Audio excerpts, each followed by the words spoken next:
Blog Talk Radio.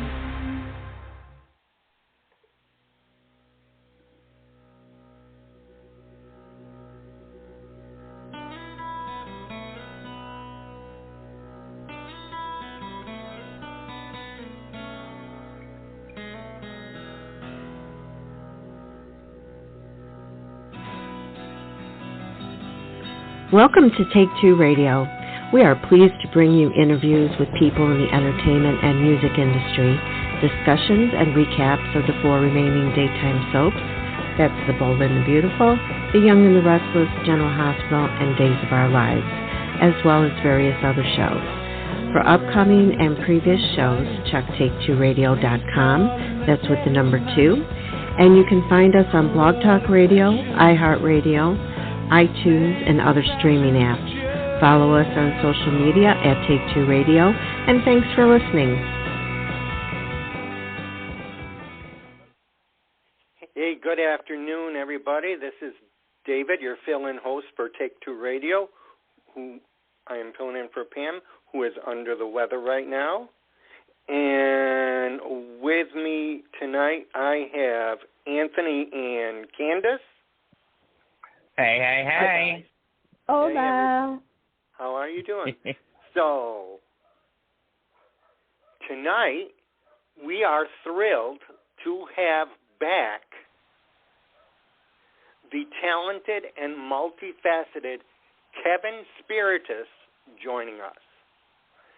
We are chatting about the final chapter of his multi-award-winning series, After Forever, The Truth. Let's welcome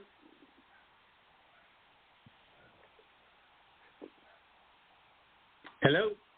Welcome, hey, Kevin. Hey, Kevin. Hi, gang. How you doing? Wait. We're doing no good. Offense to the, no offense to the fill-in host, but come on, Pam. Come on.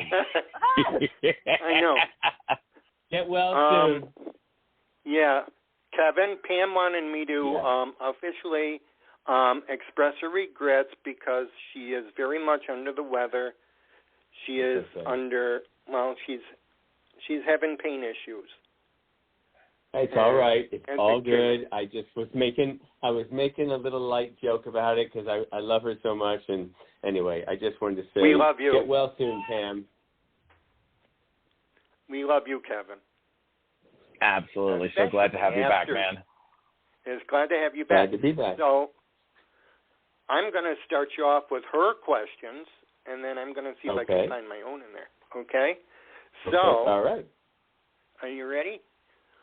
I'm very ready. Would you share with our listeners what they can expect to see without giving too much away? Okay, next question. No, kidding. Let's see. First of all, After Forever is a story about love, loss, and new beginnings. That's the basic theme throughout the entire trilogy. And season 3 is no less, but no more about Brian navigating his journey through grief after the loss of his husband, Jason. And this is the season that Brian Stone, the character I play, goes into therapy. He's been claiming how much he wants to let go of Jason and the thought of Jason and put Jason's memory in the proper place since he's died. And that said, he finally, after everybody's encouragement and recommendation, he goes into therapy. And he goes into therapy with the Dr. Evelyn Silvers, played by the incredible Linda Pearl. So, and every episode this season is there's therapy session. Yep. I know that sounds so boring, therapy session in every episode, but it works out. There's still flashbacks. There's still moments of conjuring Jason up and dealing with his pain and Jason's right there in therapy with him, believe it or not. you'll see how that works out. Yeah, that was wonderful how they wove him in there. That was good. Are you ready for 2? I'm ready. Okay. She says, I might be mistaken, but Pam senses some elements of Kevin on Brian. How do you navigate your personal experiences into portraying Brian? Well, I think every character that every actor takes on has elements of themselves in that character, or there's elements of that character in themselves. That's how they probably, well, I'll speak for myself, that's how I draw most characters in. That's how I create most of my characters. I find the common elements of behavior, of situations in my life, and I try as a person through my acting to heal that part of myself with the roles I take on. So if I'm hopefully doing a good job in that department, not only am I going to be healed, but your observation or your watching the story or listening to it or seeing how I portray it and how I go through the healing, hopefully you as a viewer will heal as well. That said, maybe this season is a little bit different because my collaborator, the late Michael Slade, as you have talked with before, we lost Michael to cancer at the end of 2020, and it was a tragedy, a very rare and weird life-imitating art situation. And so, yes, I had great levels of grief that I was working through in my life. Some of it gets thrown into the work. Some of it gets separated from the work. I will say this, Michael's spirit was very present through the entire filming of season 3. We wrote the season before he had died, and I wanted to get it done as a legacy to him as well. Excellent.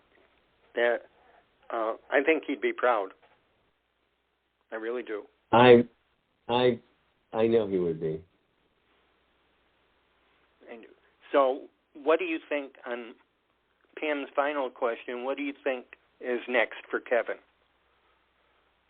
Oh, well, why don't we save that question for the end of the After Forever questions, because then I can sum that all up. Okay, you want to? Okay, then I'll just go on. You want to go back to it? Okay, I'll just go on to mine. Yeah, keep it all After Forever up front, and then it won't be so back and forth. And yeah. So my question, I start. What do you believe Brian learned is the most important part of moving forward? What would I believe Brian learned is the most... Say it again? I'm sorry. Yeah, what do you believe Brian learned is the most difficult part of moving forward? Oh, well, again, I have to say part of Brian is me and part of me is Brian. I think moving forward, there's always a challenge when you have so much investment of time and energy and love that is put into the recipe of a relationship. And, I think for me and what Michael and I had wanted to create in this particular situation of storytelling was when somebody dies, your relationship with them does not end. They are still very present on some level. Whether you are open to that or not is a personal choice. I also feel that love never dies. It's the only thing that's real, as A Course in Miracles would teach you. But I feel that what really is extraordinary, especially having had the loss of Michael during this whole creative process, was grief doesn't go away either. You never stop grieving. Now, I think it becomes part of you, and it changes you, and it rearranges you. It rearranges and reassesses the being who you are.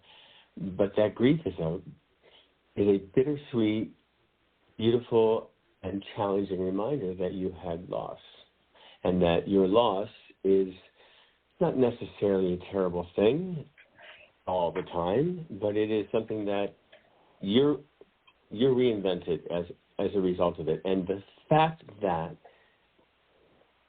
a person goes through such terrible sadness and depression and grief about the loss of someone is because that's how deep they love someone. Mm-hmm. Yeah. Yes. Absolutely. Well, thank you for answering that. My final one for you. And I just want to say one more thing too. Yes, go ahead. I'm constantly reminding myself that answer, by the way, that I just spewed out. I'm constantly needing to remember that. I'm constantly reminding myself,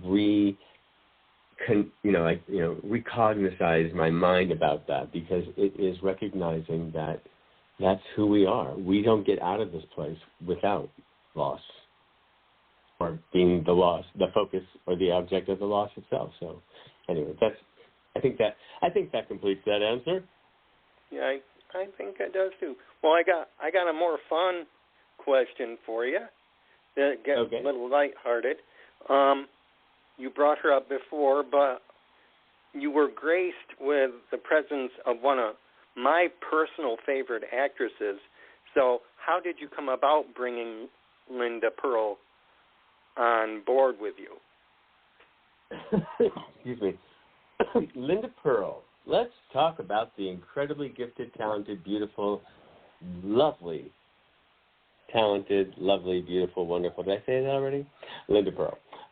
Linda is a friend of mine. Linda is someone who I've known for about 20 some odd years. We worked in a show together years and years and years ago, and as a result, we stayed very close and continued to have a lot of mutual work situations and friends and creative crossing over points where we just stayed connected. And she's an incredibly gifted woman in so many levels. She's a singer, she's an artist, a painter, she's a brilliant actress. And she and I found that we are very close to a lot of the same spiritual beliefs, and we're constantly having conversations about spiritual growth and spiritual reaching, so to speak, through our work and through our practices. That also leads me to, we had actually gone to several other people first. I wanted some other people. Michael and I both wanted different people. There was an order to which we had approached that role. And it came to be that at the very last minute, someone dropped out. And I really, I didn't know what to do. And I was talking with someone about going to a party the next night. And they asked me if I was joining them. I said, I'm leaving for New York to start filming. I've got to go cast some people. I can't make it. And he said, well, Linda's going to be there. I went, what? Wait, Linda's back in town? Because I thought she was on tour with a show that she was doing in Europe. And she was back in town, and I called her up immediately. I said, hey, want to play my therapist? She said, yeah. When do we start? And I said, next week. Okay, let's do it. And that's how that happened. So I also believe, too, that your role is your role, period. You could have 1 million people lined up to do it. The person who is doing it is supposed to do that role. And Linda's such a delight in that series. Boy, she's amazing. So there was a part of us that got to work out our own kind of like friendship, helpful mentor, helpful teacher, helpful shrink, type of, understanding each other in those sessions. So it was really great to work with her that way. Well, thank you so much for answering all my questions. Thank you so much. You're welcome, Candace? my friend. Thank you. Hi, Candace. Hi, Kevin. Okay. How are you? I'm good. How are you? Wonderful, thanks. Okay, so Hold on. Okay, go ahead. So I'm the emotional one out of all the hosts. When I watched this yesterday, it was a lot that was going on that I was going through it with the characters. There was a couple of lines that I was like, okay, these are now my new life quotes. So I want to thank you for that. It's your new what? It's your new what? It's my new life quote. Because because there is one, and I think everybody has heard this one, is we don't need therapy. Yes, you do. It's like, well, again, I mean, sometimes we all need that. We all need that therapy, but and there's some others. I'm not going to give it away. If you want to quote the exact line is, Brian feels he doesn't need therapy, and then Paul 1 says, we all need therapy, and it's his experience that the people who most deny it are the ones who need it the most. Yeah. Now, that said, I have had therapy in my life, and there's been times I thought, oh, well, okay, I'll keep going. All right, maybe I got something out of this. But, Yeah, I mean, trust me. Kevin, we need to talk later about this. All right. But that wasn't my question. So my both my questions are emotional, so bear with me. Okay. So the first one is, you and Michael created a brilliant show. I'm just, I've said this to you before. Yeah, and it's always going to be in my heart as well as everybody else's. What do you hope? See, I'm about to cry now. This is great. What do you hope? There you go, folks. This is going to be emotional. What do you hope the audience takes away from this season and from this series? So that was a two-parter. Well, there's a surprise. I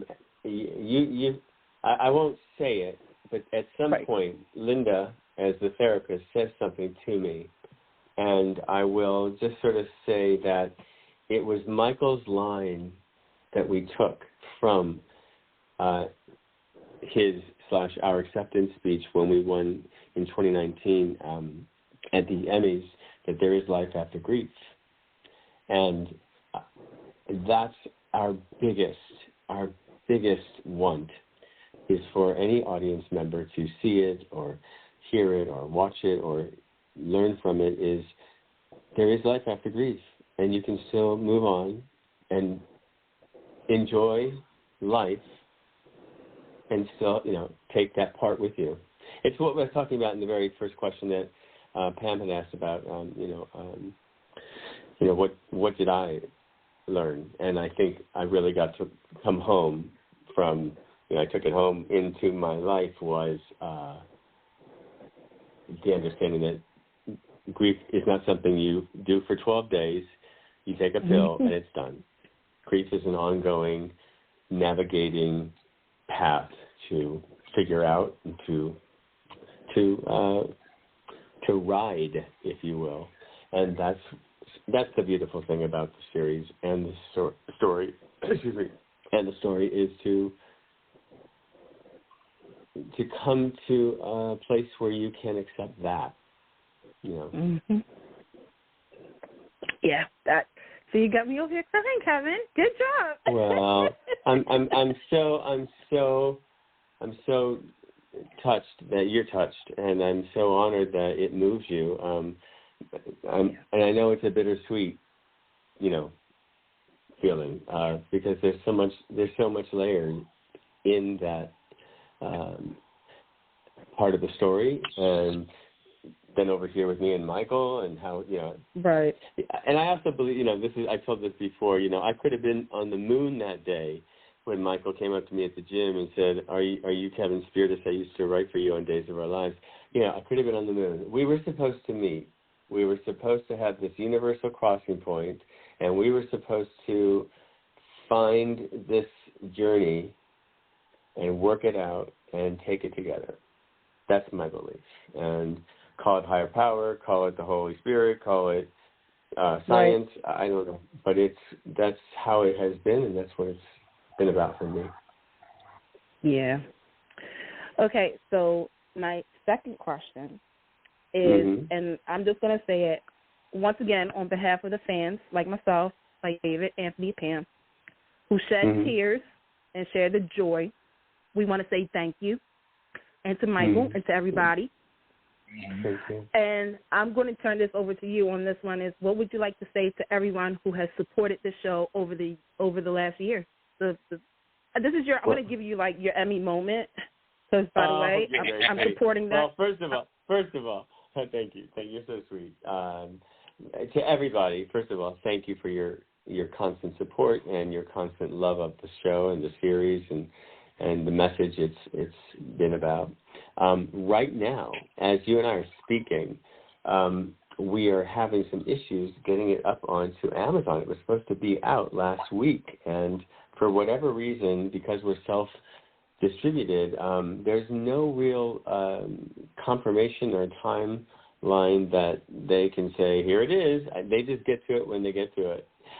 That being said, I'm grateful to Amazon, and we're just working it out. We're figuring it out. So everyone out there who's listening to this, if it's not up by the time you hear this, podcast, then please be patient. We're working on it. But I'm grateful to everybody who came back on the third season, and we all had to hold the space for Michael to not be there, but for him to actually spiritually be there. And we all just had the greatest time. Jennifer Pepperman came back and she directed the season again, and she really held us together. Allison Van Noor, our producer. Jason, played by Mitchell Anderson, of course. Just, I couldn't have asked for a better leading man. Katie Huffman, Aaron Cherry, Lenny Wolpe, and oh my God, Anita Gillette. All these people, everybody just showed up. And a shout out to my darling, dear, wonderful person, dear friend of mine. She's the head of Theater Nerd Productions. She is the dear and lovely Laura Barquette. She gave us her studio, her 5-story townhouse to use in Manhattan, and that, of course, was always being redesigned and remodeled for our series and set up for, all the rooms in the series. So thank you, dear Laura. Couldn't have done it without you. There you go. See, look at that. And that's a community. That is really a community that you just now. You named everybody, and like you said, everybody came back, and it was out of love. Everybody came back. And producers and investors, yes, and that was also all of the people from everyone in season 1 to and 3 who returned as producers. Thank you from the bottom of our hearts. Yeah. Hey, and like I said, you guys, I'm gonna put it out there right now. Emmy nominated. Oh, you're very sweet. Emmy. I'm sorry. Did I say that? I think I said it again. Emmy is in the future. I see it. Well, let's stay in the now, and I'll be happy with Emmy winner because the show has won 6 Emmys. Yes, it has. It's won writing for best 2. It's won writing for 2 seasons, first and second season. I shared my Outstanding Actor Award with Mitchell Anderson from season 1. Aaron Cherry won Supporting Actress. We won Best Directing with Outstanding Directing, for Jennifer Pepperman season 1. So I'm very grateful for those acknowledgments. So we'll stay in the moment, and we'll keep it as a winner. How about that? There you go. Thank you, No. Kevin. And if we could, Kevin, we would send out an honorary Take-Two Radio Award for you. Yeah. Absolutely. I'll take that. I'll take that. All right. Thanks, Kevin. We'll pass it over to Anthony. Hey, Kevin. Well, first off, my own personal favorite shout out to Riley. But I just shout out to Riley, definitely. I have to acknowledge the fact that pandemic, everything with Michael, the fact that everybody came back together and that it happened, it is maybe one step away from a miracle itself. So, I mean, just the fact that season 3, the closing of the trilogy, the honoring of what you and Michael did together, coming to its trilogy fruition, I think is absolutely amazing. I don't know if you believe in Buddha or God or the aliens, but, whatever external forces that also, put themselves into this to make this happen, is absolutely amazing. Having said that, go ahead. Thank you. I was just going to say thank you.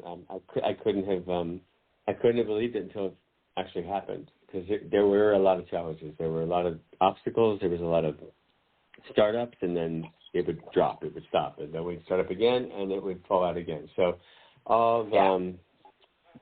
anyway, so that's it. This is not my question, but it's got to feel, the stops must have been, crushing at points. And it's like, okay, how much more am I going to have to jump over to get this onto the track and running? And to finally know. That was a constant. As a matter of fact, here I'm mentioning to you as we're speaking, there's I won't call it a challenge, but it's an untimely situation that for whatever reasons we started early enough to get this up and running on Amazon, and it's not there yet, and I have to take a deep breath every morning and let it go and just say, hey, if it's meant to be today, it's meant to be. That said, there's always magic if you find the message in the mess, there's always magic, so it's always good. Absolutely, and I believe if you honor the love of the creation and the love of all that come together to make the creation, somehow, some way, that magic will take you over the finish line. Yeah, I'm in agreement. So, when you first came to us, and you came with Michael, and I am so, thankful these conversations and the ones you did for Pride Connection, which is one of my podcasts besides Take-Two Radio. So glad that we had the time with Michael as well. But when you guys first came to us, you told us that part of this was you wanted to write a show for gay men of a certain age, not necessarily as they would be the only ones watching, but that would, illustrate gay men of a certain age. And coming to this third season and watching the journey, and again, shout out to Riley because there was some great stuff in that standalone piece as well. But coming, to this place now and knowing that so many in our community got a piece that we very rarely see on screen, which is real gay men living real lives. There's some camp. We love the camp. It is true. We all camp it up when we're with our group of friends, but it wasn't camp to be camp. It was camp because that's what happens when we get together like that. And that, for all intents and purposes, it was a marriage. And then you have to grieve the physicality. I love how you said earlier in this conversation, the relationship never ends. And I truly do believe that myself as well. But the fact that you put this into the world and that there are so many out there that look at it and get to say, I see the realness of my life in this. and I can hold this to my friends and family, as an artistic representation of love is love, no matter what the physicality of the people involved are. Do you still feel the impact of that? Do you know how impactful that is to us in the community? Well, thank you. You really summed up that conversation to a beautiful yeah.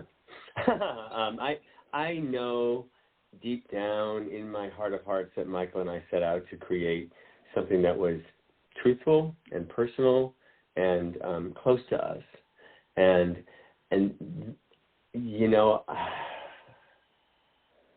I've been away from it for so long, not because of choice, but because the world had to deal with its pandemic and its 2 strikes that we had for actors and writers, and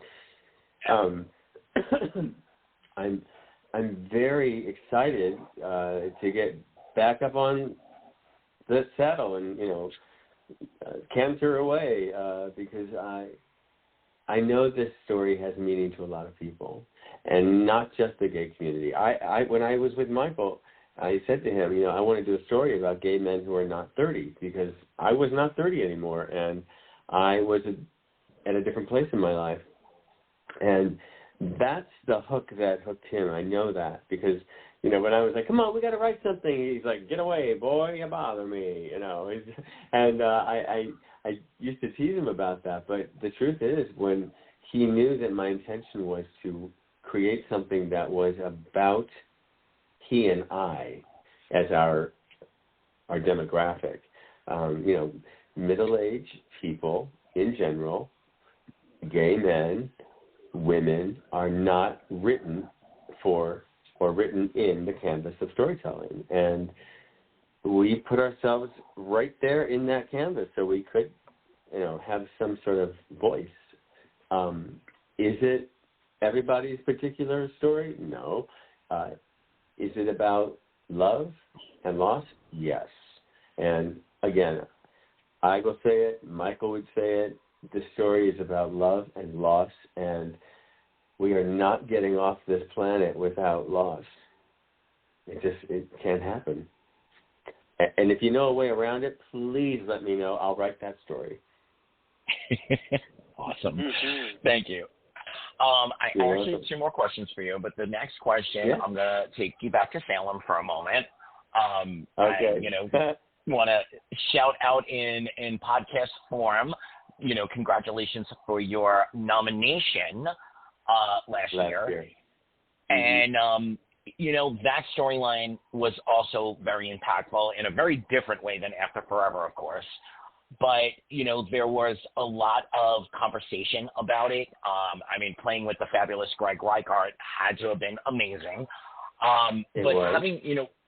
Having gone through that experience and having lived Kevin's experience, of working in the business and being Kevin and being on a hit show and having all those things, and then coming back years later and being able to tell that coming out story.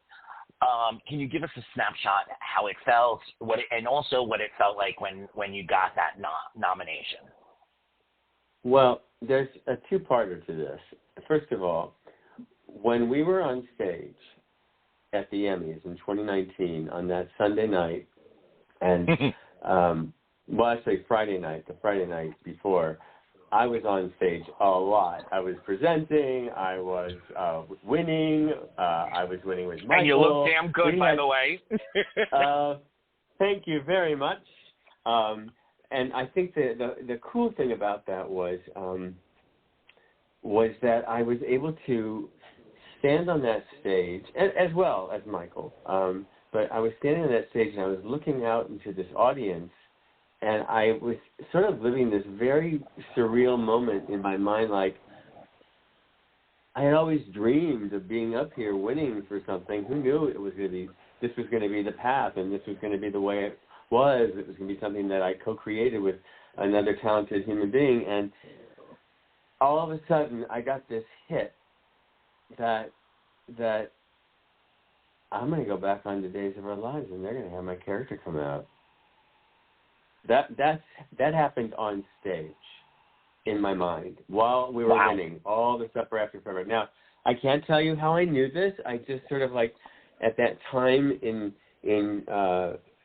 real time in the history of Kevin and all the actors on Days of Our Lives getting up and going to work here and there, and they were bringing back a lot of characters. And I thought to myself, it would just be so interesting if they would bring me back and have my character come out, because why wouldn't they? Like, what a perfect opportunity for someone now in a position who's been celebrated for coming out with this character and this, this role. And sure enough, I told that to Michael, and I have to laugh. He said, Days of Our Lives will never have that storyline. Never. They will never do that. And I said, I don't know. And I'm now looking up to the heavens, and I'm just like watching him smirk, because they did. They brought me back. So when I got the call from Marnie Saida, the casting director, her name popped up, and I said, "Hey, Marnie, how are you?" She said, "Oh, Kevin, hi." It's just like, well, Days of Our Lives would like to have you come back and join us in Salem. And I said, and have me come out, have Craig come out, and she went, how did you know? Yeah. She said, well, yes. She was very like, she didn't know what to say to that. I just knew it. And it was one of those things you just feel in your gut. So it was an exciting moment. Yes, I got to play with Patrika Darbo and Greg Reigart and who else? And Nadia. Nadia, of course. Nadia's scenes with her role and my role together. I don't know why Chloe was the real central glue. They had all these people trying to get me not to marry and not to be settled with Leo. But I have to tell you, the scenes that I did, there was two scenes that I am grateful for that we had Patrika Darbo and I had together. And it was sort of one of my last scenes in that story wrap-up, where they kind of brought us back to, understanding each other and knowing that we still had love for each other, and we just did what we thought we needed to do. And it was such a beautiful wrap-up. I have to commend. Oh, I can't get that. I got to send a voicemail. Anyway, are you there? Yes, we're here. You still okay? A phone call tried to come in. Anyway, so that said, I was really grateful to the writers for that, and they had some beautiful, beautiful scenes with Chloe and Craig. Just the way Nadia, she's always been so sweet as that daughter figure to me anyway, and we always joke about, who's your daddy, and here she gets to be the caretaker of her dad and be the open arms as he would cry in her arms about being hurt from love, which I think is such a beautiful turnaround, because all those years prior, when I was on the canvas for a long time, she was crying in my arms about not being hurt by some boy in love and blah, blah, blah. So that was a good story for me as well. And I also think there was a beautiful, beautiful scene that they had done between Leo and Craig when he says, do you think we can get back together? And I said, no, Leo. Sitting in the cafe, we can't get back together, but I will say this. I'm grateful that you helped me, know who I am, and for that, I will always love you. So get your bags and get the hell out. So that was that. But they really handled that very nicely, I think. Yeah. So you have a question from Pam to answer, but I'm going to build on that. And it's funny, Pam had that question. I didn't look. We trade our questions, but I've been very, very busy the last 2 days. And right. My final question for you is, after all is said and done, is Brian okay, and is Jason okay? So you can do mine and then wrap up with Pam's. Okay, so your question is, Again, say it again. Without giving anything away for the arc of season 3, is Brian okay and is Jason okay? Are they moving on to something? Basically, do we see them move on to something more for themselves? Is there another season? Is what you were asking? No. First of all, spoiler alert: Jason's dead. So right. Jason's going to be okay regardless. But you have to remember that the scenes with Brian and Jason in the present are no more than conversations that Brian is having in his head, in his mind.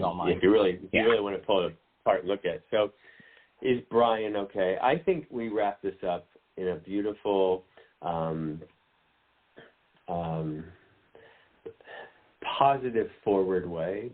As I said earlier on, grief doesn't have any type of rule book or playbook or how to get through it, and it's not something you start on Tuesday and end a month from Wednesday. It's really a presence. It's like grief is it's like a flowing stream. Sometimes it's as big as a river or a tidal wave, and sometimes it dries up a little bit. But if people can really go with it, you'll see that I think Brian learns how to put everything into perspective in a beautiful way. I mean, that's not giving too much away, but it's also it's coming to an end, and I have to believe that we all get something out of it. I think the thing that's really great is that there's storylines that Brian has to come to terms with and deal with through the friends and through the external stuff that Jason had his hand in. I'll leave it at that. But it ends in a beautiful way, and I think there's a beautiful memory that Jason says to Brian in a scene where he's conjured him up, saying, pick a memory. You're always going to have memories of me. Pick one. And that's one of my favorite scenes of the entire season. That was one of my favorites too. Yeah. Yeah. Yeah. And it also, it's because of where it puts us back to where we started. True. Yeah. Yeah. That's all you're getting with me, folks. That's all you're getting with me. I would imagine that, now that the filming is done and it's coming into the world, there has to be a space of, I will carry this with me forever, but I do have to, I don't want to say grieve, but I do have to move on from this so that Kevin can do what Kevin needs to do next. Yeah. I think you're right on the money with that. Listen, there are other ideas that I have for After Forever when it comes to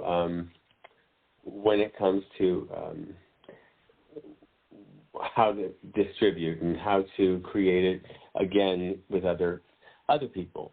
Meaning, my dream is to actually, not unlike they did Queer as Folk, how it came from England and then we did a version of it here. I'd love to take After Forever and take it to England. I'd like to take it to Italy. I'd like After Forever to branch out.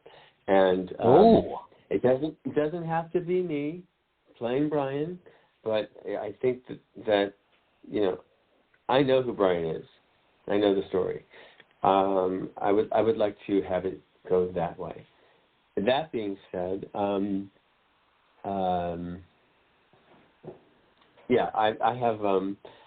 have some other things that I've got cooking. I'm trying to get this new script finished. I have another writing partner I'm working with, a friend of mine, Gregory Allen. He's actually a producer on After Forever as well. He and I are creating a fantasy love story, time travel love story. It's gay thematic. I'll leave it at that. Very nice. Very nice. So Pam's question is, and I'm singing again. Yeah. You are singing again, and you are hyping up Mitchell's one-man show, and you are all over the place, shouting out your piece. Show, by the way. Mitchell's one-man show. Well, shout out to Mitchell. I think he's actually, I don't know when this is going to air or if this is live or how this is going. I can't remember. But Mitchell Anderson is going to Provincetown to do his one-man show. You Better Call Your Mother. That's what it's called. You Better Call Your Mother. And the story that he tells is his journey as an actor in California, in Hollywood, and his coming out. And I was present when he came out at the GLAAD Awards. That year was 1996. And I, to this day, stand on the shoulders of Mitchell Anderson and other people in that area where it's because of what he had done that was so inspiring to me, and it's part of why I had to have him be the guy that plays my husband, so yeah, I'm if you have a chance to see his show, it's an amazing story. So besides the script, what else is next for Kevin? I'm like I said, I'm working on a one-man show again, singing, an evening of music, I'll call it. My stories, my life, through the music of Peter Allen, that's in the works. Peter Allen has been someone who I just loved his music since I heard Melissa Manchester sing Don't Cry Out Loud 100 million years ago when I was in junior high school. And I think it's time that Peter Allen's light be relit. Light that Peter Allen torch one more time. But his music is so beautiful, and it's always got a great story to it. And there's a couple other projects, but those are the two creative things that I'm kind of focusing on, and we'll see where they take me. Awesome. Well, thank you so much for answering my questions. David, do you have any follow-ups, or shall we just revel in the Kevin-ness of it all? I want to revel, baby. Can you revel? You can revel. We love having you, Kevin. You're such a delight. Oh, thank you. And I'm going to say it this way. You can kick me later whenever we finally meet up in person. Hopefully you bring that one-man show to Miami. But come back when you do win the next set of Emmys. Oh, well, I will happily come back when and if that time happens. Absolutely. I like to be optimistic, but I don't like to put anything out there that's, but here's what I will say. Shout out to my nephew, Connor Spirtas, and his wife, Annie Spirtas. They had a little baby girl this morning. Frankie Josephine Spirtas is in the world, and I am now a great gunkle. I'm a great gunkle. So, hey, Connor. Hey, Annie. Hey, Frankie. God bless. That is a cute name. And you said, isn't it? Oh my God, I'm so happy for them. So you said the baby arrived yesterday or earlier this morning. I think it was early this morning. I think Mother's Day happened, and then it took them into the morning. So officially today is wait a minute. birthday. That's Mother's Day gift after though. Even though she went on labor, she went to labor. That was she went on labor on Mother's Day. And that is the best. Oh, congratulations! Yes. Oh, here's what I love. May 13th. Someday there's going to be a Friday the 13th in May, and my great niece, is going to go, Uncle Kevin, are you on Friday the 13th, Part 7? Yeah. That's me. So it's going to cross over. I gotta bring it back to me, right? You guys, this has been so great. Oh man! Once again, Kevin, I just feel like if we were all together, I would be the one giving you the standing ovation. So I'm doing it now because be the one pouring the next margarita. Oh yeah, that would have been me too. That would be me too. Well, thank you, Anthony. Thank you, everybody. And tell Pam to get it back. Get it We will. We will. Get well. Okay. We will. Talk We love soon. you, man. Come back anytime, any project, or just to sit and chat with us. You're always welcome here. Absolutely. Mm-hmm. Congratulations, man. We love you. Love you all. Love you. Bye. Bye. Good night. Wow. I like that. I just have to say, I've been. God, it's almost. Candace, we're here almost 7 years, aren't we? Yeah. On this. I just had to think about that. Yeah, and to think that we have run the course of After Forever with Kevin. I think back to that first conversation with Michael. We have run the gamut with Kevin and After Forever. This is special. This is really kind of special, and I had to kind of shout out between the pandemic and the strikes and investors coming and going, and this almost didn't happen, and it is maybe Michael up there was playing a little bit of chess, maybe he passed Peter a bill or something and said, hey, make this happen, but it is a testament that it got finished, because a lot of projects unfortunately did not. Nope. Yeah.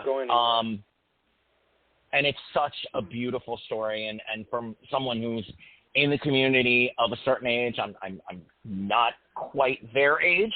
I wasn't in junior high school when Melissa Manchester sang "Don't Cry Out Loud."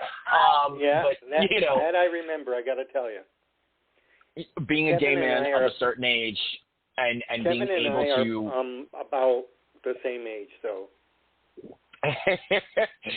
The world has definitely changed, and even though we're looking at a lot of backsliding and a lot of political stuff that makes it feel like we might not, we might plateau and go backwards, it's projects like After Forever, that keep the hope alive and that keep us, believing that one day it's not going to matter who you love or how you love. It's just going to be that you love.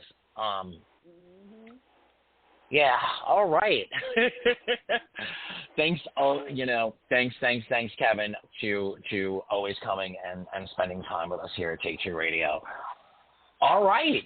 I guess we got to get into our 4 shows. Will we start in Los Angeles first? Lord Jesus. Okay, if we're going to start in Los Angeles, I think Candace and I together. Come on, girl. We need prayer. We told you prayer. so. We did tell you. We told you guys. We told you. We told you so. We told you so. We told you so. David. Come on. Give us the rundown. Well, she's alive. She's alive. Sheila is alive. She's alive. She is alive. She's been briefed. I think Hope had probably the best reaction to all of this so far that I can tell. Steffi's in disbelief right now. Ridge is in disbelief. Liam is in disbelief. Lee? Oh, my God, Lee. I think Lee had the best one. I just loved Lee's reaction to this. That she was just hiding under the sheet, and she sees the missing toe, and this is, well, thank God it's a soap opera, but I don't believe Sheila's shit one. That's the whole point. Okay, I gotta jump in on this. First and foremost, I've seen, look, social media, I've seen all your comments. I have. To my aunt, who's probably listening to this show right now, I have heard you call me when all this came out. Now, think about this, guys. I'm at work on my lunch. I was getting ready to come off my lunch break, okay? And all of a sudden, my aunt calls my job, okay? Normally, it's my cell phone, but it was my job. So I'm thinking something was, wrong, right? My boss tells me to take it in the office. My aunt calls me. Y'all know what she said to me? She said, Candace, no, she's not. That's your aunt. I said, what? No, she's not. And I was like, who are you talking? I'm thinking there's a relative here. She was like, Sheila is alive. I was like, goodbye. I was like, wait, you're calling my job? You're calling my job. But, okay, let me just backtrack. If you really believe that Sheila is a victim out there, I want to start a GoFundMe for you guys. I really do. Because this is what Sheila has been plotting for a very long time. And I'm going to say this. I'm with you there. Having sugar was brilliant. Yep. Brilliant. Because it was going to throw you off a little bit. I think, and wait a minute, I'm going to take it all the way back here. Shout out to whoever, I'm going to say Brad did this one, to say, hey, can we get Lauren to come over to Bold and the Beautiful because we're going to need her. We fans have been saying Lauren has to be a part of this. Lauren Fenmore has to be a part of this Sheila storyline because it made no sense that this girl didn't know nothing about Sheila being alive, dead, alive, dead, alive. So kudos to them for giving us the history of their mess, okay? Now, going into the present here. Sean Kanan.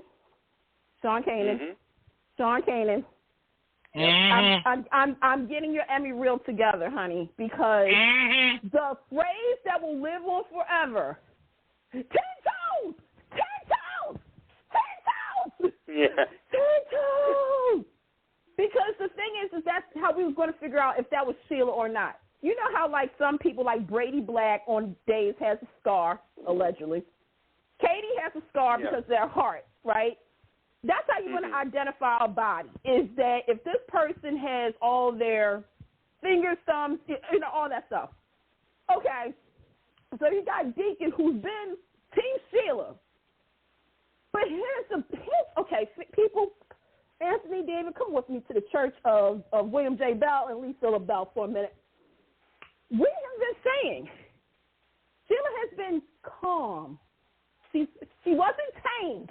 She was just calm. But what's the saying? Calm before the storm. Steffi, girl, you know I love you. But you brought the thunder.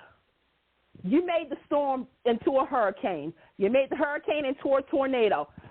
Now we got a trifecta of all this because you, Steffi, you created this monster to come back. Sheila has only wanted a couple of things in her life. Let's go down the list here. A relationship with her son. Well, no, let's go back. Sheila has always wanted let's go all the way back. Yeah, she wanted love. She wanted acceptance, right? She tried to get that with You know what, Candace, we have to say, before love, honestly, she wanted acceptance first. Acceptance. Okay, so acceptance, love. Okay, acceptance, love. She wanted that united front with family, okay? Now let's get to Finney. Finn has always wanted a relationship with Sheila. Goes all the way back to when we found out who his birth mom was. Finn, because he loved Steffi, hear me, love, put his wants all the way in the back. That's what a good husband's supposed to do, by the way, and a boyfriend.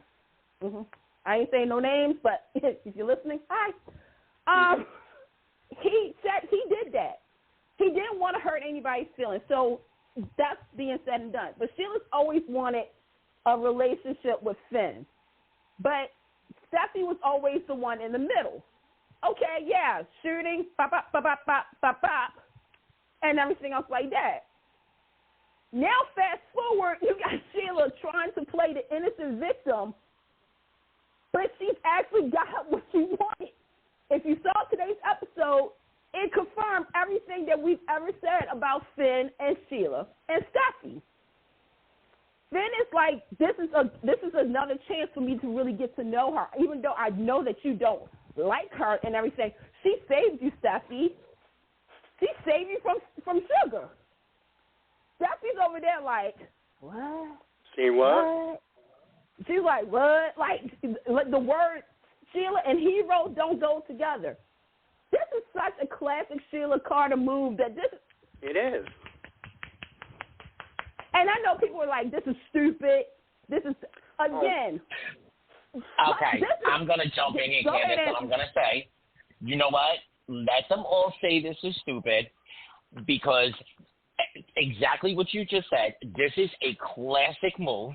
We have taken the I'm backed into a corner space where there is no getting out of my crazy, and yet, bing, bang, boom, here we are 4 months later, and now I'm the victim collecting sympathy from the one person that I needed the most, and now I don't have to do anything else.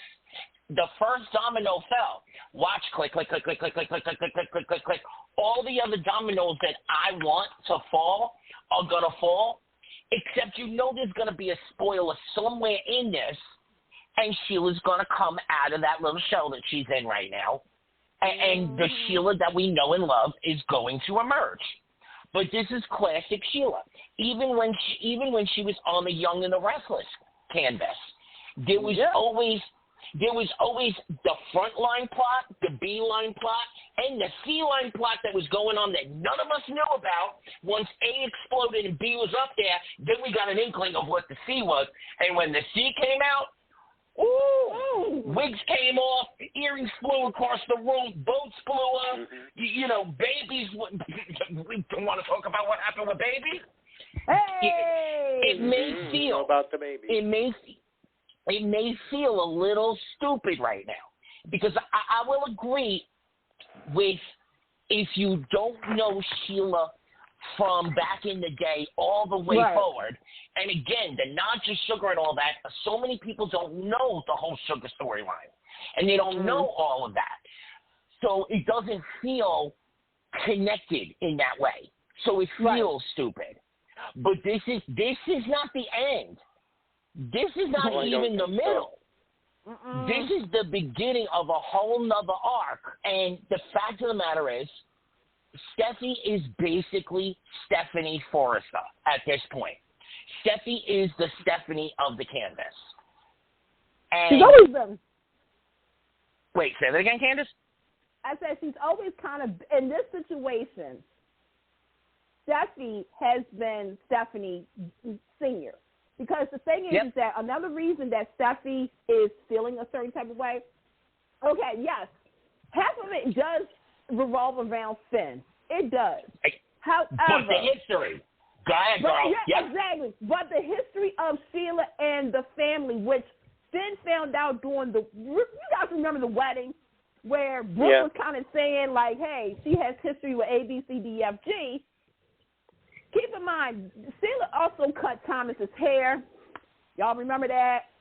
Yeah. Grandma, did A, B, C, D, F. Ridge was in the island tunnel. Brooke got her drunk. Like, there's stuff that Sheila has done through the family that Steffi feels as though she has to be the one. But the biggest thing that why Steffi is the way she is towards Sheila, because of Sheila, Steffi and Thomas and Phoebe didn't have their mom for a very long time. Yep. And that has been a trigger effect since day one. And I'm going to say this right now. Mr. Bell, who I have much, much, much respect for, Mr. Bell, and all the showrunners at B&B, please don't prove us wrong right now. Please incorporate all this into the arc of this because you have said you have actually set it up perfectly for us to finally get all the experiences that we've been waiting for when it comes to Sheila and the history of the Forrester family and all of the tentacles that came out of it. Sheila's been with her daddy, with her granddaddy, with her uncle. She's now her mother-in-law. She got her. You have built an incredible piece of story that can rock this show to its foundation in the best way possible. And please, Kimball and Brown, if you happen to be listening to this, anyone who knows her, anyone from B&B, if you're the production, whoever you may be, please send Kimber to us. Please, we need to rejoice in, what is it, 36 years of Sheila, 33 years, whatever it is. We need to take at least one, forget about a half-hour interview. We need a 1 hour down the memory lane. Let's hit all the highlights. Let's talk about what it, we'll talk a little bit about the political career and all that, but please send Sheila, a.k.a. Kimberlyn, to us. Having said that, though, you have set this storyline up very, very well. Ride it. Ride it hard. Ride it hard. I'm just like... Yep. Oh, I'm loving I just this. want to clarify. I don't think it's stupid. I think it's clever, but I don't believe. But you can understand why people who don't know, that may have only been watching for 5-7 years, that they don't understand. It doesn't feel the same way it does to us. Because they don't know who Sugar was, probably. Well, that too. I remember her. That's why I said, okay, out of the two shows, now think about this. There's a lot of characters who have history on other shows that sadly the other shows are no longer on the air. Sheila Carter, Lauren Fenmore, Ashley Abbott, make sure I got that right, Deacon Sharp, Amber Moore are the last breed to have history on both Young and the Restless and Bold and the Beautiful.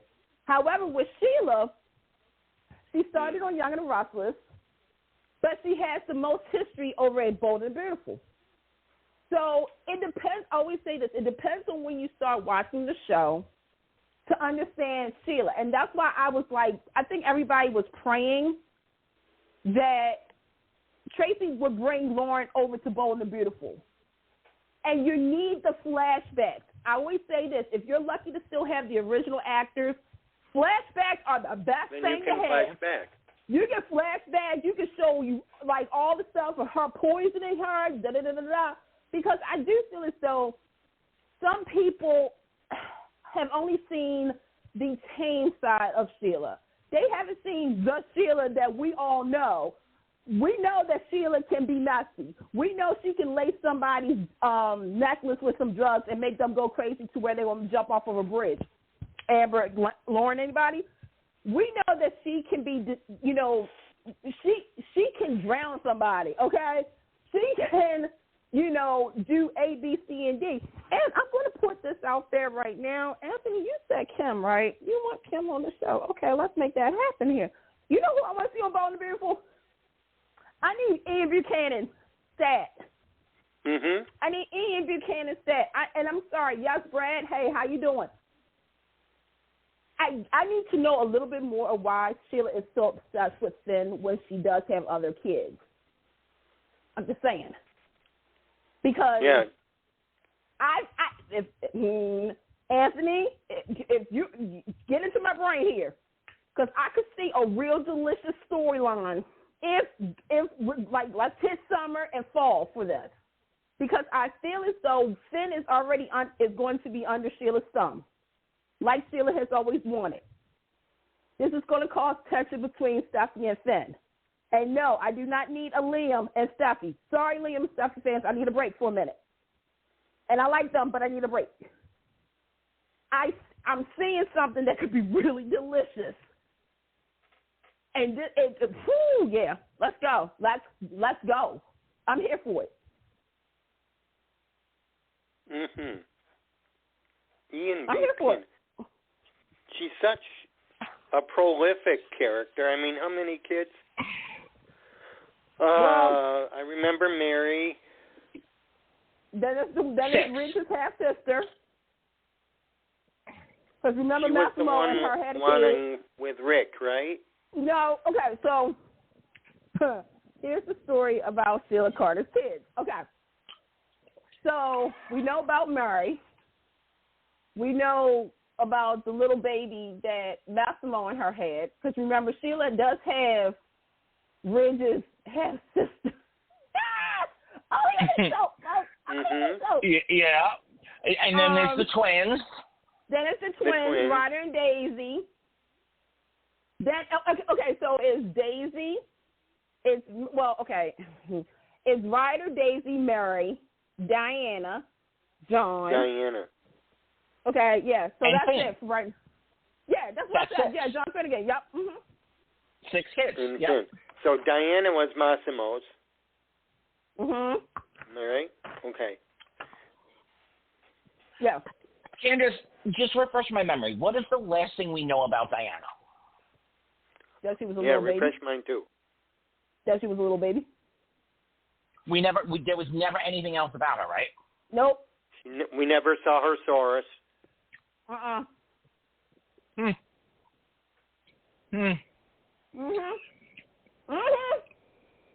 Let's go. Well, we started this piece of the segment off with the I told you so, and it's not because we're, soap gurus that blah, blah, blah, blah, blah, but we've all been watching this since, for me, it's since I'm 3 years old. We've all been watching this. We all kind of knew it was just too. It was too. There was definitely an umbrella coming with all of this, and I am so down for the ride. So since we're in CBS, why don't we take that quick little jet plane over to Genoa City? Hold up. Okay. Wait. Hold up.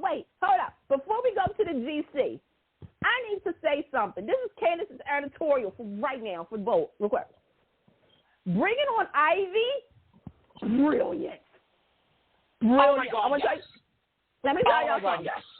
First of all, Ashley Brewer. No, Ashley, she was on Neighbors. By the way, Emmy nominated the Neighbors. Hey y'all.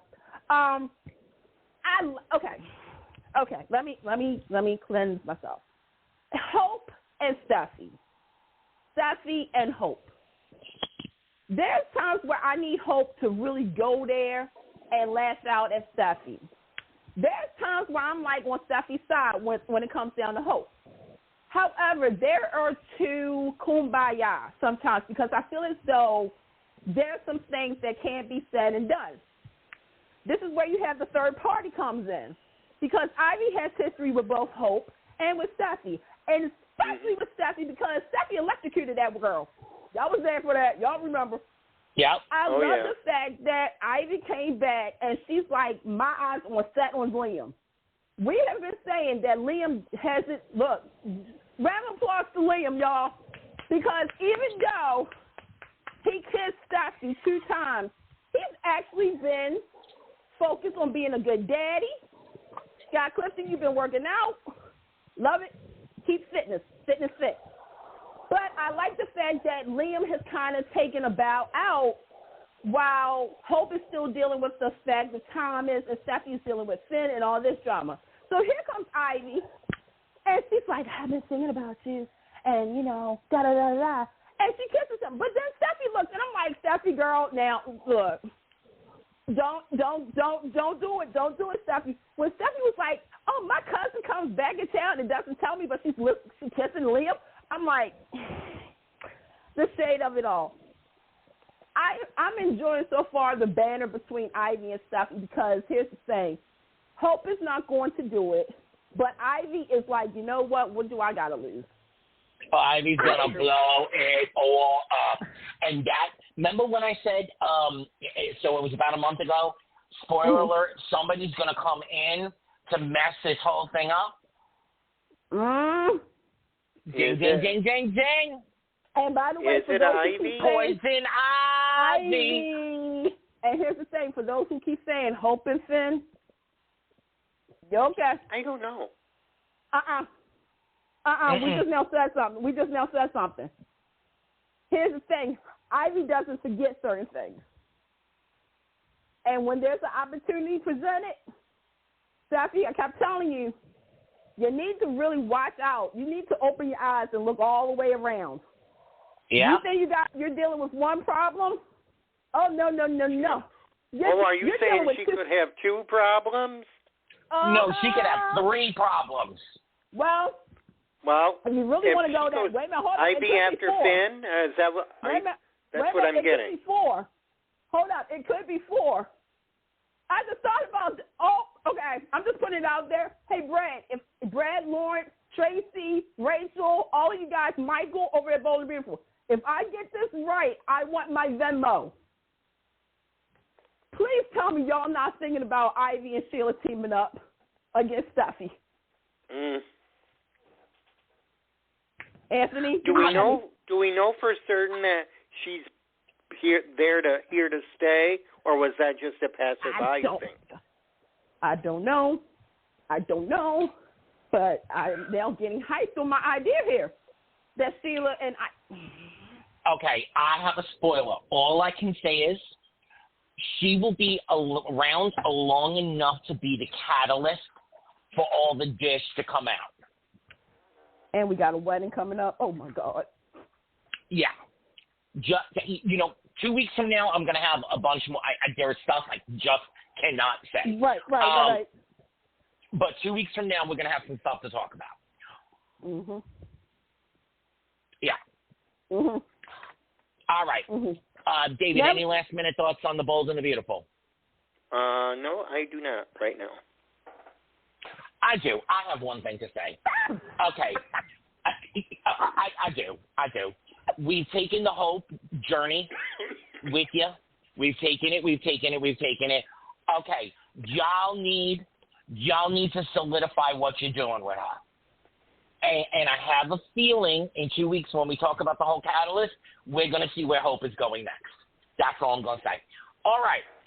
Let's go on over to The Bold and the Beautiful. The Young and the Restless, Genoa City, and I'm going to start this off. Okay.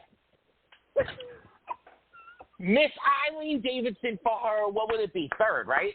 Her 3rd Emmy next year? Mm-hmm. I don't know. It might be a tough one next year because we got some competition. No, we definitely got some competition, but she will definitely be. Actress. We definitely will see her in that grouping of 4 or 5, without a doubt. Eileen, girl, a month and a half ago, 2 months ago on this show, when we were speculating, what is this? What is it going to be? I knew where this was going, not because I had inside information, but because I have been watching soap opera since I'm 3 years old. I knew where this was going. I didn't know it was going to be this good. She's doing a good job. I am enjoying this. Eileen, girl, I will tell you, I'm sorry, Young and the Restless, I love you, but this is not the best material for a DID storyline. It just isn't, compared to other DID storylines that have happened. Having said that, this is not the worst. This is not the worst DID storyline we have ever witnessed either. Now, having said that, you have Eileen Davidson playing it. Girl! I am so, I am, every day, that she's on, at least. Okay, Candace, I'm for Clemson. Take it over, girl. Go, Candace. Okay, so, Candace does not like a lot of DID storylines. Thank you to Days of Our Lives for ruining the last one for me to make me say that. However, and y'all thought I was going to forget about the Billy Abbott one? There's a reason I forgot about that. I forgot about it. I don't remember that. Have amnesia. Eileen Davidson because said they Candace. basically forgot about it. Go yeah, ahead. for real. Well, they brought it up, but, okay. When I heard about this situation, I said, okay, Candace, sit back. Eileen Davidson came to me in a dream and says, Candace, baby, hold my hand. You was with me through Santa Barbara. You was with me through Bold. Honey, you was there with me for Days of Our Lives when I played 17 characters. Ain't that the truth? And Beyonce. When she strapped those big teeth on and said, my name's Susan. Elvis. But no. My little Elvis. But no, like this one, I'm like, okay, I don't need because let me backtrack. this isn't like this is a new situation for Ashley to have mental disorder. By the way, May is National Mental Health Awareness Month. Please check yourself out. Okay. The thing is that Ashley has had mental issues since like 1982. Okay. And we've been through it with her. This happens to be the icing on the cake. So something has caused her to break. And she has been giving me life with this. The fact that we had Ash, hey girl, who was binging some TV shows. We have Mrs. Abbott, who is very put together, well kept. Then we have, of course, Ashley. She's a hot mess.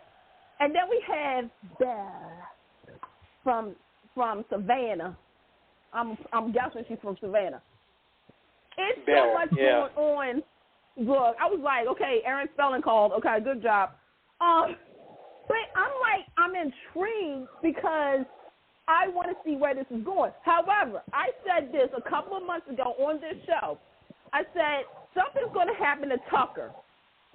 And I said, direct line, I said, Ashley's going to be the cause of it. I didn't know how they were going to do it. But now I'm starting to think, Josh, I know you too well. Are you going to do what I think you're going to do? Because if you do it, I see somebody else being a victim. I will say this. Eileen Davidson did her research because she said in an interview. But that's what I've been worried about the most. It's like, I did not want this to be the same to Jewel Tucker. Again, we don't know anything, but this is the way it's being set up. However, with that being said, like I said, Eileen Davidson, 2023's lead actress nominee for The Young and the Restless, CBS.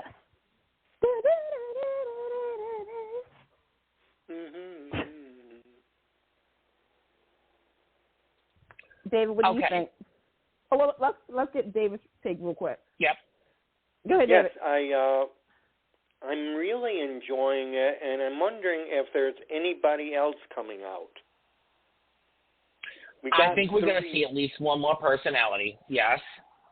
Mm-hmm. One more. So we've seen Ash. That's the little girl that Billy saw. Yep, that's Teenage Ash. Yep, Teenage Ash. That's who I thought was, well, like I said, that one article I saw, they labeled her Cherry. But maybe that was just their thing, but that's how I put. But that's Ash. We got Miss Abbott, who is. Would you say she's the gatekeeper? She is. You know what? I don't think so. I think there's somebody else who's the gatekeeper. Yep, I agree. So maybe the gatekeeper we haven't met yet. And now we have Belle. Okay, so I was completely on board with Candace when we discussed this the last time a few months ago. Unfortunately, I have now diverged. Okay. With what we've seen with Ash, I think Tucker is somehow involved or something that happened with Tucker evoked something that happened with a young – we're gonna get a history rewrite or a history that we were never privy to on screen that's going to come up in this storyline. But with the way that they've played Ash, there's something buried deeper than Tucker. Don't forget, Tucker only came into her life, 12, 13 years ago? So right around the baby switch. Yeah. I believe it was. So, I believe that something with Tucker may have splintered and made the splintering come to light. But I believe that there's something deeper way, way back that's going to come out in all of this. And it's because of the way they're playing the Ash character of the DID. So I'm truly hoping that this isn't Tucker's going to end up dead. They're going to wonder who did it. We're all going to know it was at least one of Ashley's personalities, et cetera, et cetera. That's been told. We've done that. We've done that on how many different shows at this point. I think if my theory is correct, I have no inside information on this. This is just a theory that I'm throwing out there based upon what I'm seeing on screen. I think that something Tucker did made the final fracture happen, but the genesis of the fracture is going to come from something we don't know about. That's going to open up a whole nother canvas storyline. And let's not forget, who is Ashley's daddy? It is Brent Davis. Mm-hmm. Let's all just keep that in mind. That's all I'm going to say on that. All right. So we have talked. We have spoken about that. Now let's talk about the big elephant in the room. Candace, you want to guess what I think is the big elephant in the room? What's the big elephant in the room? Jill? I was going to say Jill too. Let's see. You know what? There are two big elephants in the room because yes, Jill. Yes, absolutely. But Nikki too. But let's go with Jill first. Go ahead, David. Tell us. Well, from what I saw, Jill is stepping down from Chancellor Winters and letting Billy take over because, and that is just I don't know if that surprises me or I just found that strange. I mean, this is going to throw the business, all off kilter because we know that Devon has trouble with Billy. Nate has trouble with Billy. I think this is going to throw a wrench in it. Big fat one. Candace, do you think there's a secret about to come out?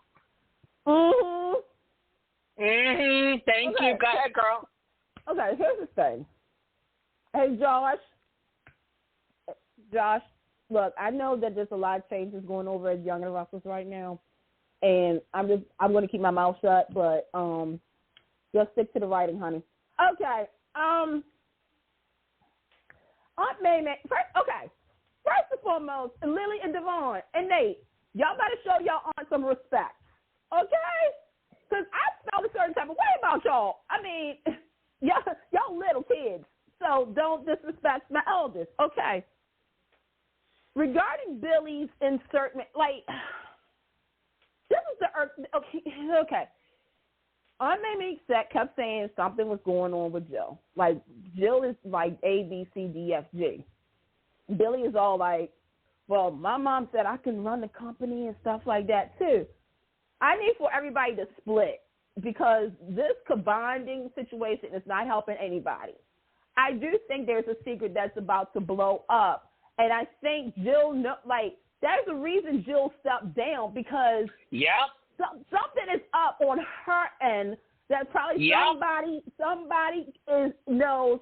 And see, Jill. Jill always finds a way to kind of be like, well, you know what? I did my part. I'm going to roll out. But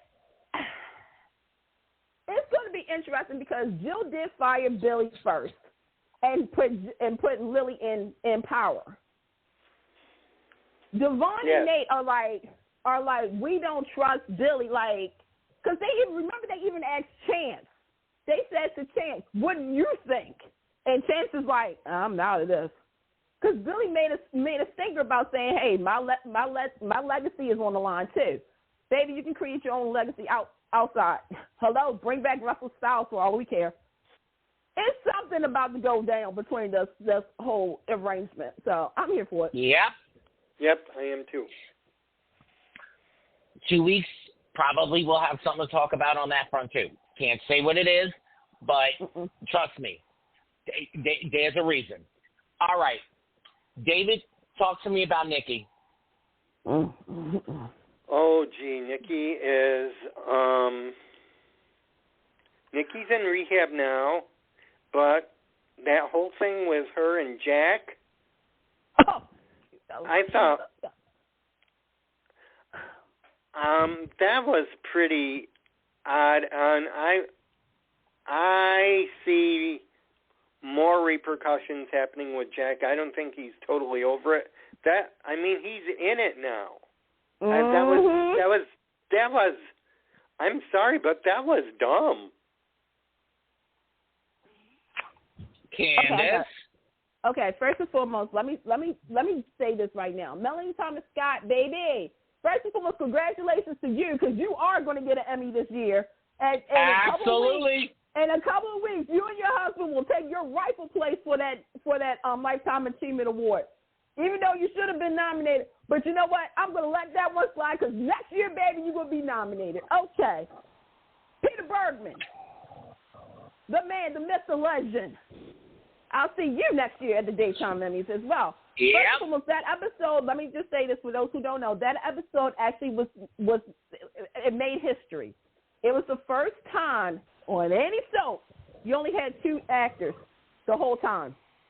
The whole show. The whole time. The whole show was just those 2. They made history. Let me tell you something. Anthony, David, let me tell you what happened that day. We were privileged to witness greatness between these 2 actors, okay? We went through it. We went through it with them. We saw a man who had the right idea of helping his friend, who he's been there with for 40 years. He felt as though, okay, I'm Mr. I can fix it. I can fix anything. I can fix Nikki. But once you go, and I kept telling this to a lot of people, once you go into that environment, everything changes. The reality becomes dark. And the fact is that Nikki has already, look, this wasn't her choice in a sense, because she was, remember, we got to go back. She was forced fed. To drink because of Jordan. Yeah. It spiraled out of control because Nikki was trying to keep it together. But she got baited. Jack got baited as well. And with that being baited, Jack had to open up in a way that he hasn't been able to in years. You got to think about this. For years, he's been trying to be John Abbott, okay? He's been trying to be the best father, the best brother, the best son, the best business partner, the best sponsor, the best everything. When you get to that point, you break. When you see somebody that you're supposed to help, guess what? You break. You crack. Jack was trying to I'm going to stop you right there for a second and just say this, because the other layer of this is he loves her. Oh, yeah. I'm not saying he wants to be with her and wants to beg her, but he loves her. He is her ride-or-die friend, and they've had romantic dalliances, and maybe they will again somewhere in the future, but he loves. They have history. He wants to cure her. He wants to bring her back into the light, because that's his core character. He's doing what he did almost 30 years ago. Let's go back to 30 years ago when Nikki was really drunk and and Jack blamed Victor, and Victor was blamed, and Nikki couldn't get any help. And Jack had said, you either do it or you don't. He's trying to, like you said, pull her from the darkness. But again, when I was watching this, I felt it because everything that was being said was freaking true. When Jack started to say, hey, you know what, I'm going to do A, B, C, D, F, G, it was crazy to think of this the way that I'm going to say it. But when he went in there, it was as if he was the one that was crying out for help and thought that Nikki would be the one to pull him from the darkness. I saw it from both angles, because here's the thing. When he had the drug dealer's number still in his phone, I was like, oh, crap. But I understood where he was coming from with that. when he went ahead and he was like, come on, let's go loose, because here's what's been going on with my family. My sister is crazy. My son and my wife is da-da-da-da-da. When Jack started listening his problems, and then you sit down and you're thinking to yourself, Jack has nobody to really talk to. He can't talk to Phyllis. Neil is no longer with us. He can't talk to his son. He can't talk to his son. He can't talk to Diane. He can't talk to Tracy. He can't talk to Ashley, because Ashley is best was testing us. Billy never counts for anything. No, Billy. So, yeah. And Abby Abby is just absent. just Abby. Abby is just Abby. Jack has nobody to talk to. So when he was doing all of that, I was like, oh my God, he's going down there too. Nikki's over there saying, I should have been a better friend. You think? You think? I was literally yelling at the TV. But when he did what he did and he was far gone, I'm going to be honest. Peter Bergman, you got me scared, because I kept saying something is going to happen between one of them. When Jack passed out, I was like, oh my God. I was like, now how is Nikki going to explain this?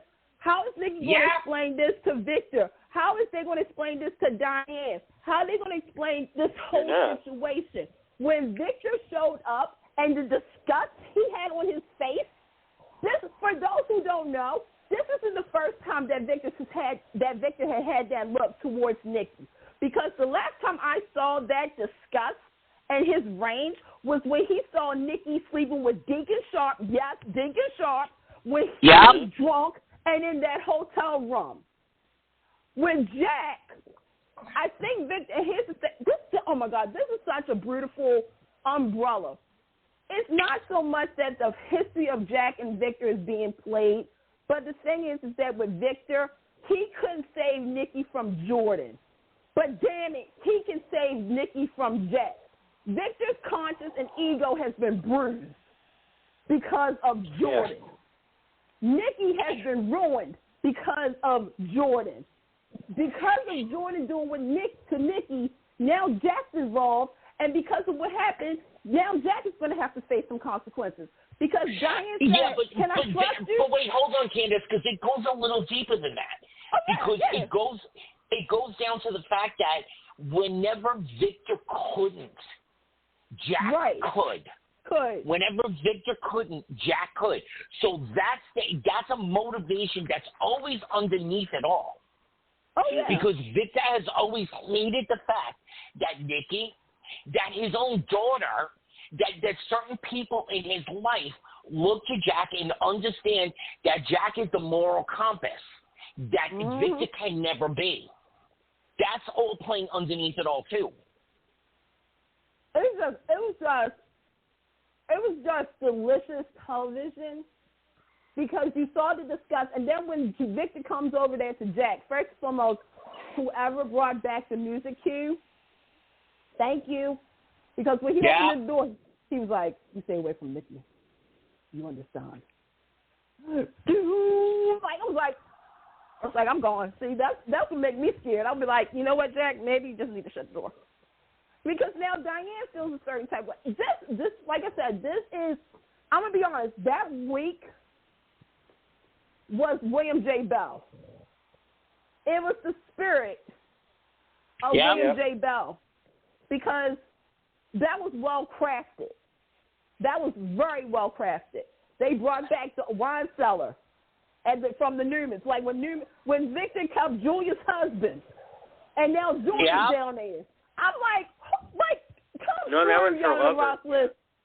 Come through with give me the old drama, because now it's like we have to save Nikki, who's now going to rehab, and you had Victoria and Nick, like we didn't know, but that tells you that you're so wound up in your own lives, and we get it, that you didn't even notice your mom was drinking, boozing up and stuff. With Jack, now the question is, first of all, why did you even go down that path for Nikki Newman? Right. 1, and this is me being Diane, right? 2, how can I trust you now? How do I know you're not going to go ahead and do like Nikki, go somewhere, pill popping, drinking, and everything? Like, how do I not know what's going on anymore? She's not going to know. This is so bad it's us. So to wrap this all up, because we have 20 minutes left and 2 other shows to go to, I do have to say I have been up and down with the Young and the Restless for the last couple of months. Mm-hmm. As we go through cycles with all the shows. It's good, it's bad, it's mediocre, et cetera, et cetera. I do have to say, first off, that standalone episode, oh my God, the writing was brilliant, the acting was brilliant. You set it up again. Like going back to what we were saying with Bold before, it's been set up again. We've got a lot of good, juicy stuff to play with right now. It's going to be the fallout of it all that makes the breaks. Let's not let this be the Happy Hooker storyline. I always go back to the Happy Hooker storyline. Let's not let this be the Happy Hooker storyline or the what's his name, JT that came back. Neither one. Yeah. So Young and the Restless. We're going to talk again in 2 weeks. We're all here. We're all on the edge of our seats. Please continue to play these beats. Now let's hop on the red eye and jump over to Salem. Candace. Yeah. Hey. Girl, give us the 2.5-minute recap of the goings-on in Salem. Greg Vaughn was shirtless, and I think he was naked under that apron on Friday for the Mother's Day episode. The truth came out about the baby, that EJ is not the father, allegedly. We got Chanel and Johnny happy, but then they got devastating news. Because of Paulina and the radiation, Chanel was exposed. But Chanel, for the most part, doesn't have any radiation poisoning. However, surprise, surprise, Johnny and Chanel are having a baby, but the baby might have been exposed, so now there's a difficult choice to make. Chanel and Paulina, they had it out where Chanel said, don't make it all about yourself, but Paulina's like, as a mother, you have to understand where I was coming from. Holly read it out, like, kind of still have an issue with Nicole because, it is what it is. And to top it all off, my favorite pairing, Kristen and Alex, they got it on. I think I covered everything. Right? Oh, and Maggie. All right, David. Maggie found out she's being played. Mm-hmm. Yep, that's my favorite part. Okay, first off, I have to give Suzanne Rogers again. Girl. She left with the wrong redhead. The wrong redhead. Oh, David, tell me right now, where do you see those 2 spaces going? Which one, Maggie? Maggie and Constantine? Maggie and Constantine and Chanel, Paulina, and Gianni. Oh, God. Well, Chanel, Paulina, and Johnny, it's going to... I don't know. I think if they play it right, maybe they're gonna be at odds for a while until we know if that baby is going to come or not. It's a hard pill to swallow. Paulina is her mother, and she's not thinking about anybody but herself, probably, and she's just thinking of wanting to get her girl, but I don't know. All right, David, I love you, but I'm going to jump in here. I think that this is the storyline meant to catapult Gianni into his true Damariness.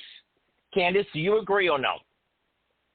I agree because, I think it was Friday. Was it Friday? Yeah. If you go to the Johnny and Chanel scene, there's a certain family trademark that was presented in that scene that I don't think a lot of people caught. But I did.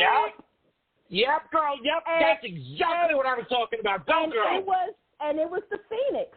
They had the statue of the Phoenix was right there with Johnny and Chanel when Johnny said, we can, get through anything. Here's the deal. Okay, Paulina, I'm going to be honest with you. I'm gonna give you – okay. For those who keep coming down hard on Paulina, I'm going to give her this. When you are a parent, you don't have time to wait for anybody to look for your child. Whether it's the police, the FBI, the CIA, Star Trek, Air Force One. Your baby is out there, and only you have to be the one to find that child. However, Paulina, you can't go anywhere because you were sick and you was exposed to something that is very toxic to other people. And I get it. But at the same time, if something is to happen to either Chanel or that baby, rest assured your daughter will not. Chanel will never forgive you. Because the thing is that if they say, hypothetically speaking, this child has something and they terminate, and I like the fact that Johnny and Chanel have been talking about this because this is real. If something happens to that child, and let's just say hypothetically Chanel can't have any kids after this, Paulina, because of that, Chanel's going to have a certain type of way because here's the thing. She kind of got a little smart when Johnny said, well, do you want to go see your mom on Mother's Day? No, I'd rather not. So Chanel is still feeling it right now. She's feeling it. When Johnny, here's the thing about Johnny. Sometimes I'll be like, are you sure you're EJ and Sammy's baby? Because then sometimes I'm just like, okay. Girl, right. I'm right there with you, and I agree with you 100%, but they are setting it up to let him finally be being true to Mary. Yeah, I mean, he's here's the thing. They had him in the beginning stages many moons ago. But now because of this, and see, this story, I'm going to be honest with you, this whole Chanel exposed to radiation and Johnny being a demure, you know what this reminded me of a little bit? When Lexi got her tumor. Oh, I would not have gone. Because the thing is that you working with me? Because for those who don't know, Stefano was looking for, had some gems and stuff like that, and it was in a tunnel. And Lexi went down the tunnel, and the next thing you know, she had a brain tumor. The doctor had said because of exposure to old dust, and Stefano said could have been from a mine or could have been from a tunnel. Stefano had to blame himself because that's actually how Lexi was exposed to that brain tumor. So now fast forward. Yeah, Johnny didn't expose Chanel to anything. That was Paulina. However, Johnny is his grandfather's grandson. Family means anything. If somebody hurts a family member, rest assured, and you know how Johnny feels about Chanel, he is going to protect that woman no matter what. Paulina? He is Stefano's grandson, but he's Sammy's son. Oh, yeah. So, let this be, because it feels like, and Candace, you were right there. I thank you so much for being right there where I was. The Phoenix gave it away. I hope. I pray. Because we are so ready for it. You gave us, and thank you for doing it. Honest, I'm going to say this to I heard you all on social media. I heard you. But you know what? If they didn't give us Johnny this way, would we love him the way we love him now? And when he's about to go, full Demira, we're going to love him, but, we're going to be like, ew, and ick, and yeah. So if they had brought him on as Sammy and EJ's son, the way we want Sammy and EJ's son to be from the beginning, we wouldn't be invested. I'm going this route because I think if they do this, and I think they are doing this, it's going to be good. And this actor, I don't know who he is in real life, I'm so sorry. Carson Boatman. Carson Boatman? Boatman, yep. Boatman, that's right, yeah. Boatman, he is so good. He is so damn good. He's got the chops to stand up to EJ. He's got the chops to play with all of the actors that have the, you know, the oomph. So please, please, please be doing this. I'm not thrilled how you got us here, but since we're here, we're going to deal with it. You know, I felt the same way about Gabby and the Heart and, you know, Stefan Jr., all those, Jake, blah, blah, blah. All right. Nicole, I'm just going to say this. They're writing the exit storyline. So I don't like it. I'm not there. Really not feeling it. But I understand what they're doing. They're writing the exit storyline, so we're just going to have to write it out and hope that Days of Our Lives will come to their senses in the very, very near future, because we're 6 months ahead, and get Ariana Zucker back on canvas. All right. And we have her final air date. The final air date is the beginning of the last week of June. Yeah. What? The last week of June. July. Oh, the last week of July.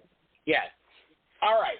And my question is, Anthony and Candace. Candace, I posed to you on the last show. Mm-hmm. Do you think they're going to kill Nicole? Steve Kent leaving Days will help Ari's case? Do I think it's going to help? It's going to help her case? Okay. Candace, I'm going to step in here and I'm going to take this, and you can rebut if you want. Here's the thing. David, when it comes to the actual show, it really doesn't matter who's behind the scenes. People love Ari. People want Ari. When they figure out the behind-the-scenes mess, which they're in the middle of figuring it out now, people want her. And if they come back to her with an attractive offer, she wants to give the fans what they want, and she also wants to work. So we will probably see Ariana back on Days of Our Lives. I pray and hope that I'm correct in this, but basically, it's not, that he's not there anymore. That definitely counts, but it's more the fact that the show needs to give us what we want to see, and she is someone we still want to see. So they're going to end up giving it to us at some point. Candace, do you disagree? Okay, so I kind of do, in the sense that, first, I stand with Ari. I do stand with Ari. I have to say, because Steve Kent is no longer at Days, but he's still at Young and the Restless. I think on the show, the whole Tate, Holly, Nicole, all that, to me, I'm not really intrigued because sadly we know what's going on behind the scenes. We know that Ari's leaving, so we can't really get invested into a lot of the storyline. Agreed on that. Yep. However, from a standpoint, as much as I want to see Ari back at Days, I'm going to be honest with you. To me, this is me being me as Ari, I wouldn't go back there. It's too toxic because there's still some things that is still lingering that I can't really, I couldn't go back to, if that makes sense. I do feel it's so because of this situation. Candace, I hear you on that. Let me present the other side, right? Mm-hmm. For her to go back at this point, it would be a statement. You need me. You don't have Allison anymore. You don't have Kristen anymore. You do need me. I'm going to come back on my terms. You want me? I'll come back. These are my terms. I see that, but I'm also looking at, and I'm just going to say this is just my opinion on this. I feel as though, obviously, there's more probably, in my opinion. And I feel as though, yes, it would be a statement, but to some, it would be a wrong statement, if that makes sense, because it's... I do hear you. Yeah, and I see like, that. I'm going to say this. Money isn't everything. Money isn't everything. It is about your pride. It is about your respect. It is your value. And but to me, that's when you sat down. If you want me, these are my terms. Right. But and you're going to abide by them. And if but she can make that happen, that's the message that shows, Candace, is that if you stand up for yourself and you fight for yourself, and then you go back to something that you love doing, that you know brings joy to so many people, if you can stand up for yourself and get everything you require and be able to go back and do that, what message does that show? But I also can see the flip side of it, and sadly we've heard this, is, yeah, okay, you want it, I'll give it to you, but you're still going to have to be under my rules. You see what I'm saying? Like, it's a double sword. It's a catch-22 on that. I hear you, but that's life. You're always going to be under somebody's rules. But I think she can get But what I'm saying is that it's like, if I come back, like, okay, if I made a statement, I'm suing not only the production, but also the distributor. We got to remember, it's Sony and Ken Corday. And if they settle out of court, right, okay, that's a win. However, going back to it, that's going to be an iffy situation. That if they do cross, if she has to cross that line, but Candace, it also shows that she was never in it for the money. She wasn't looking for a monetary settlement. But sometimes you don't have to. But see, for me, I'll just say for me, if the situation was the situation for me, I'm gonna be honest. It's not that I wouldn't want to go back. It's just the fact that I made my statement. I proved my point. It's not about the money. You're right. But Candace, think about this though. I hear you that in your world, the way you are, I get that. It's so right.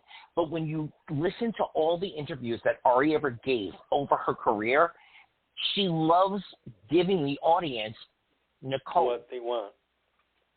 She loves playing that character. And so if she gets to say to them, I'll come back, these are my terms, give that to me and I'll come back, it's a victory. She gets to go back to doing what she loves, and she stood up for herself and made it so that she got what she wanted. And at this point, they're probably going to give it to her. I'm sorry to say, but Nicole is one of the key pieces of the canvas. I agree with that, but I'm also looking at, there's a couple of things that I'm looking at, because, yeah, you come back, but again, it's a situation that is really, sadly, you've heard the stories, you've seen the stories and whatnot. I'm not knocking everything. I do hope for the best for Ari. I do. I'm looking at the show because right now the show is gearing up for some things. I'm just curious of how everything is going to play out, and I'm hoping that it plays out for the best for everybody. For everybody. Me too. Yeah. So with that being said, we only got a couple of minutes. Let me get to General Hospital real quick. Go ahead, girl. The pacing is better. Let me just tell y'all this right now. We are now officially, because the script was given, Corday and Patrick's. Now we're in that transition. Now it's dumb. However, let me remind you guys, ABC is still making the decisions. I just want to point that out there. Okay, so we got wedding. We don't have the much wedding's time. coming Go. up. Okay, we got the wedding coming up. Let's see. Oh, shit, what else is going on? Carly. Jason told everybody not everybody, that he's working for the FBI. Thoughts real quick? He's working for the FBI. Sam's involved in this. What we got? Girl, I'm going to tell you this. I'm loving the whole Heather storyline. I hear all you people on social media, but I'm so into it.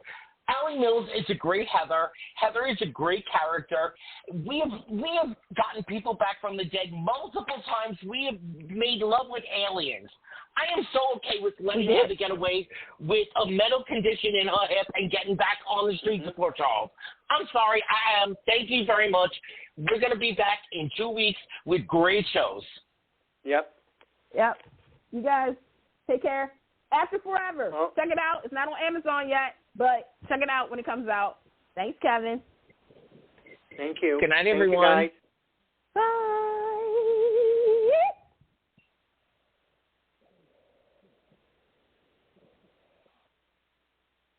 Get connected with Take-Two Radio on Facebook or Twitter at Take-Two Radio.